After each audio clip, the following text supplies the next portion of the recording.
Welcome to another video. और ये है ब्लैक क्लोवर की मूवी का रिव्यू जिसका नाम था ब्लैक क्लोवर माहोते नो केन जापानीज में, और इंग्लिश में था ये black clover sword of the wizard king, और हिंदी में ब्लैक क्लोवर जादूगर बादशाह की तलवार। जो सुनने में काफ़ी ज़्यादा ऑकवर्ड लगा, मतलब इसको ये लोग विज़र्ड किंग ही कहते थे तो भी चलता, इतनी इंग्लिश चलती इंडिया में, या जादुई राजा। वैसे आप सजेस्ट करो मैं कमेंट में कि इसका नाम क्या और हो सकता था हिंदी में, या फिर इसे सिर्फ विज़र्ड किंग छोड़ देना चाहिए था। पर ओवरऑल अगर आप इस मूवी को देखना चाहते हो तो इसको आप देख सकते हैं हिंदी में नेटफ्लिक्स पे जाकर, मतलब बहुत सारी भाषाओं में वहाँ पे ये अपलोडेड है, जो शायद गेम चेंजर हो सकता है नेटफ्लिक्स के लिए। अगर हिंदी व्यूअर्स ज़्यादा वहाँ पे आए तो और भी एनिमेस हिंदी में आ सकते हैं, या फिर बहुत सारी चीज़ें चेंज हो सकती है। तो इस डिस्कशन को यहीं एंड करके चलिए चलते हैं आगे रिव्यू की ओर। तो कहानी शुरू होती है 10 साल पीछे से, जहाँ बहुत सारे मैजिक नट्स देखे जाते हैं और उन लोगों ने मिलकर किसी को पकड़ा हुआ है, जो था उस समय का विज़र्ड किंग, जो कुछ करने की सोच रहा था और जो गलत था, जिसको देखते हुए सही मैजिक नट्स को रोकने आते हैं। जहाँ जूलियस कहते हैं कि तुम्हारे मैजिक खत्म होने वाली है तो हार मान लो, लेकिन वो हार नहीं मानने वाला।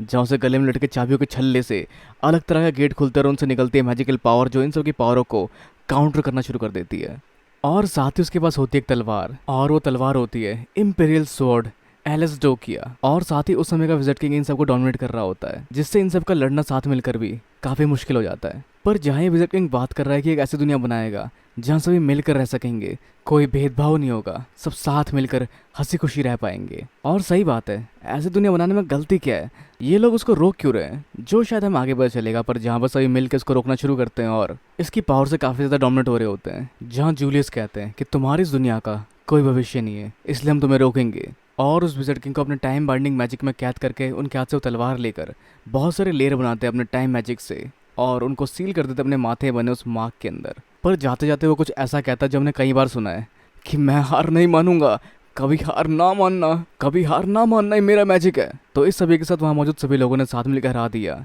ईवल विज़र्ड किंग को, जहाँ जूलियस उसके बाद बने नए विज़र्ड किंग। तो जिस सबको पूरे 10 साल बीत चुके होते हैं और हम बढ़ते हैं 10 साल बाद के क्लोवर किंगडम में, और जहाँ आज के दिन हो रहा होता है फेस्टिवल ऑफ मैजिक बैटल्स, जो हर 10 साल में एक बार होता है, जिसका नाम है द ट्रायम्फ। जहाँ होते हैं टूर्नामेंट दो लोगों के बीच में, जिसमें पार्टिसिपेट करते हैं स्ट्रॉन्गेस्ट मैजिक नाइट्स, और जो इसमें जीतता है वो काफी हद तक चुना जाता है विज़र्ड किंग के तौर पर। तो हम किसी और शख्स को भी देखते हैं जो मार्केट से एक मास्क खरीदता है और चादर ओढ़े जा रहा होता है इस ट्रायम्फ की ओर। तो ये एक यादगार मोमेंट है जिसमें सभी लोग यहाँ मौजूद होते हैं, और इस सबके साथ ये शुरू करते हैं इस कार्यक्रम को, जिसकी होस्ट बनी होती है मिमोसा और क्लॉज।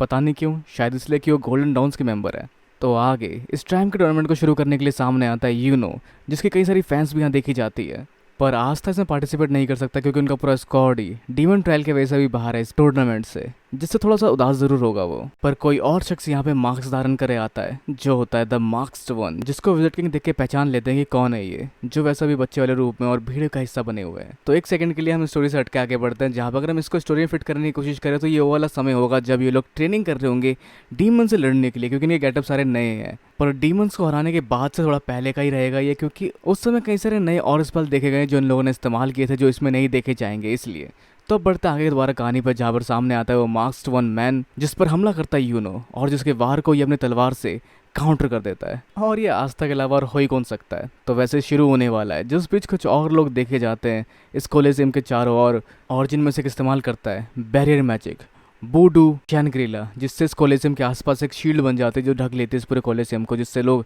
इससे बाहर नहीं जा सकते। तो सामने आता है फॉरेन विज़र्ड किंग, जिसके हाथ में होती हुई तलवार, जिसकी शक्तियों से पूरे कोलिसियम के अलग अलग हिस्सों में से रोशनी निकलना शुरू हो जाती है। जिससे हुआ ये कि लोगों के अंदर से उनका थोड़ा थोड़ा माना अब्जॉर्व होना शुरू हो गया। पर जिनके पास माना थोड़ा कम था उनके लिए थोड़ा ज़्यादा हो गया, जैसे अभी जूलियस जिस करंट स्टेट में, उनके लिए भी थोड़ा ज़्यादा हो गया था। तो वो सील से तब बाहर निकले जब वो मार्क गायब हुआ, जिस समय उनको लिस्ट ने हराया था, जिसके बाद ये आज़ाद हो पाया। और उसके बाद इसने पूरी प्लानिंग की और दोबारा यहाँ अपना वो इरादा पूरा करने आया, और जिस सपने के लिए ये ओवरथ्रो कर देगा क्लोवर किंगडम को, जिसके साथ आए हैं कुछ और पुराने फॉर्मर विज़र्ड किंग्स, जिनके पास है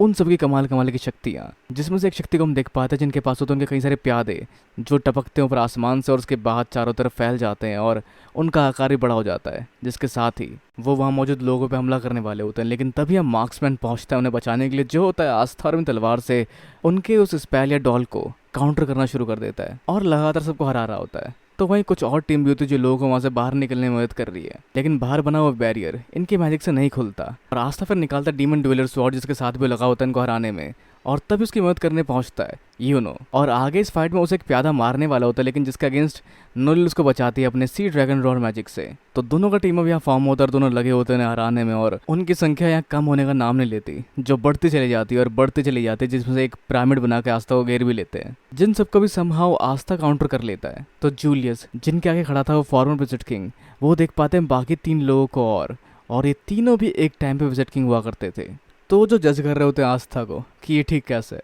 अच्छा इससे माना अब्जॉर्ब हो ही नहीं, क्योंकि इसका कोई माना थी ही नहीं, हम किसी बिना मैजिक वाले से हार रहे हैं। तो वैसे इन सबको इसने जिंदा किया इंपीरियल स्वॉर्ड की शक्तियों से, और जिंदा होते ही इनका उद्देश्य भी सेम इसकी तरह हो गया। तो अब क्योंकि ये लोग बुरे हैं तो आस्था ने हराएगा, तो उनमें से एक बंदा अपनी शक्ति का इस्तेमाल करता है उसके अगेंस्ट, लेकिन जिसको आस्था में तलवार से काउंटर कर देता है, और तभी समझ पाता है कि मैजिक न्यूट्रलाइज भी कर सकता है। तो वैसे ये मार्क्स भी सामने आता है जो जूलियस को बचाने की कोशिश करता है, और उस बीच वो हद चढ़ जाता है कॉनरैड के। तो वही दूसरा विजिट किंग बार करता है आस्था के ऊपर, जिससे वो पीछे की तरफ गिरने वाला होता है, लेकिन उसको बचाती है चार्मी, और साथ ही बाकी लोग भी यहाँ मौजूद होते हैं जो होते हैं ब्लैक होल्स के लक, मागना और पूरा स्क्वाड, और साथ में यूनो भी यहाँ देखा जाता है जो कि लड़ रहा होता है इनसे। तो इन सभी की संग मिली हुई जंग आगे कंटिन्यू होती है, और साथ ही कॉनरैड देखता है बिना मैजिक वाले बंदे को लड़ते हुए, जहाँ इसका मतलब ये है कि एक बंदा जिसका मैजिक नहीं हो मैजिक नाइट स्क्वाड में, जिसका मतलब स्टैंडर्ड कितना नीचे गिर चुका है क्लोवर किंगडम का, जिससे काफी तक डिनाई करते हैं विजिट किंग, क्योंकि तभी वहाँ दिखाई देते हैं कैप्टन यामी, जो अपने मैजिक से शोर मचाते हुए दहाड़ते हुए एंट्री मारते हैं, और साथ में बाकी के मैजिक नाइट कैप्टन्स को भी यहाँ देखा जाता है, जिसमें से काइजर पहचानता है कॉनरैड को। और इस सब के अलावा जूलियस को बचा लिया कैप्टन यामी ने, जो बिजी थे और थोड़ा लेट हो गए क्योंकि वो बिजी थे 2 नंबर करने में। तो जहाँ वो काफी खतरनाक है,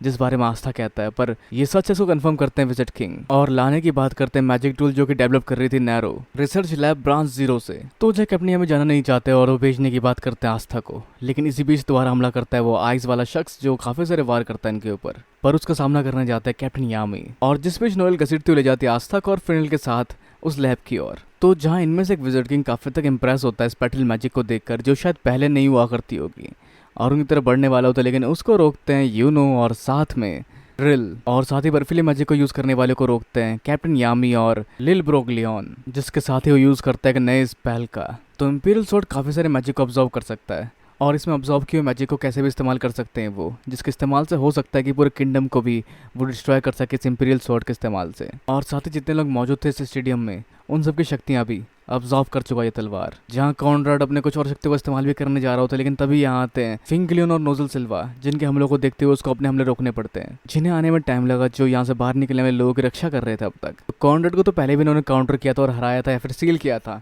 पर बाकी के लोग कौन है, जिनमें से एक बंदी सोल्जर छोड़ रही है, जिसके बारे में जर्नल में लिखा हुआ फिंगलियन के दादाजी के, जिससे काफ़ी ज़्यादा इंस्पायर्ड हुई थी सिस गिलियन। तो जिसका मतलब ये सभी पहले के विजिट किंग है, जो सच में काफ़ी पावरफुल होते हैं, जिन सबको सभी लोग साथ में काउंटर भी कर रहे होते हैं, या ये उन सभी लोगों को काउंटर कर रहे होते हैं। जहाँ कैप्टन यामी इनका ऑटोग्राफ भी चाहते हैं, पर इन्हें इनको हराना ही पड़ेगा। और साथ ही डोरेथी भी यहाँ पर है जो जगी हुई है, तो वो भी यहाँ पे लड़ने आई हुई थी, और साथ में अरिल भी दिखता है, लेकिन इस सबको एंड करने की बारी आ चुकी होती है, जो शुरू करता है कॉनरैड इस तलवार को स्टेडियम की ज़मीन पर गाड़ कर। तो कई साल पहले कॉनरैड ने इस स्टेडियम को कुछ बनाया था जो शायद एक हथियार था जो आगे काम आने वाला था, जिसको एक्टिव कर सकने से पहले इन लोगों ने उसको रोक दिया था, पर इस बार ऐसा नहीं होगा, और इस बार ये एक्टिव होता है, जिसके साथ कई सारे लेयर और निकलते ज़मीन के अंदर से, और ये पूरा स्टेडियम हवा में उड़ना शुरू हो जाता है और हवा में ठहर जाता है जाके, जिसके अंदर से एक लंबा सा किला जैसा निकलता है, और उनमें से एक विजिट किंग बैरियर मैजिक से इस पूरी जगह को ढक देता है। तो अब यहाँ से बाहर निकलने का कोई तरीका नहीं है, और अब ये लोग इससे हार सकते हैं। पर वहीं आस्था पहुंचता है लैब के पास, जिसके बाहर का गेट खोलने के लिए कोड वर्ड लिखना पड़ता है, जो लिखता है अपने माना से फिनरिल, जिसके बाद ये गेट खुल जाता है, जिनका स्वागत करती है अंदर मिली मैक्सवेल। तो अब इन्हें आगे जाना होता है,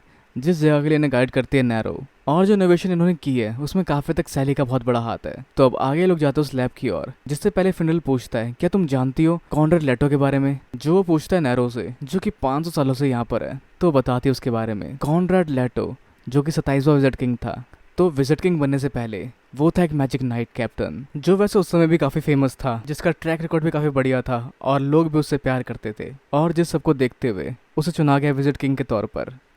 फिर वो बदल गया, और उसने सोचा क्लोवर किंगडम को डिस्ट्रॉय करने का, जिसके लिए इस्तेमाल करने जा रहा है फर्स्ट विजिट किंग का मैजिकल आइटम इंपीरियल स्वॉर्ड एल्स डोसिया। तो जहाँ उसकी हिस्ट्री सबसे छुपाई रखी गई, और बताया गया कि वो किसी बीमारी की वजह से मारा गया था, जिसको देखते हुए जूलियस के पास कोई और चारा नहीं था, और उसने अपने टाइम मैजिक में उसको सील कर दिया। तो वैसे कौन से मैजिक एट्रीब्यूट का इस्तेमाल करता है वो?